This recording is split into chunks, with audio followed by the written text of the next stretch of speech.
গৰুৰ গাখীৰ নাখায়, মুঠ খায়।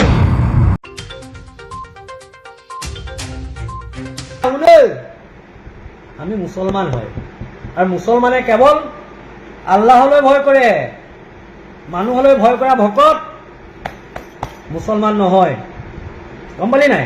আৰু তোৰ পোষ্টত যিমান মন যায় তই লিখি থাক, মুছলমানৰ এইডালো তই হিলাব নোৱাৰ, বুজিলি? তোৰ লেখীয়া মাইকী ভালকে শুনাৰ যোগ্যই নহয়। এতিয়া তোৰ লেভেলৰ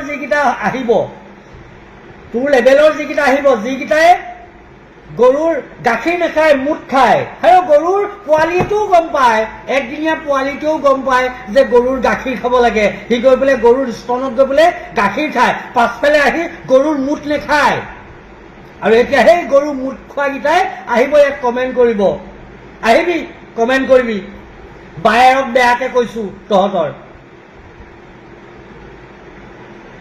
ভোট বিচাৰি আহিছিলি মিয়াৰ ঘৰত, এনেকে এহাতলৈকে চেলেকিছিলি, লাজ নাই?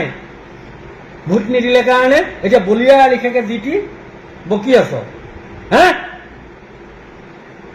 তোৰ লেখীয়া মাইকীক আমি কেয়াৰ কৰা মানুহো নহয়, আৰু একচুৱেলি তোক এইটো ৰিপ্লাই দিবও নালাগিছিলে, তই যোগ্যও নহয়।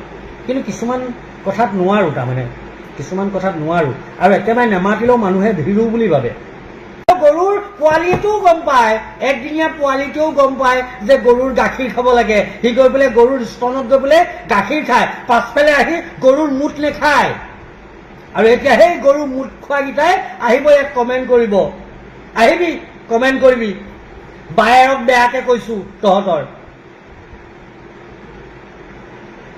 ভোট বিচাৰি আহিছিলি মিয়াৰ ঘৰত, এনেকে এহাতলৈকে চেলেকিছিলি, লাজ নাই? ভোট নিদিলে কাৰণে এতিয়া বলিয়া লিখাকে জিতি বকি আছ, হা? তোৰ লেখীয়া মাইকীক আমি কেয়াৰ কৰা মানুহো নহয়, আৰু একচুৱেলি তোক এইটো ৰিপ্লাই দিবও নালাগিছিলে, তই যোগ্যও নহয়। কিন্তু কিছুমান কথাত নোৱাৰো, তাৰমানে কিছুমান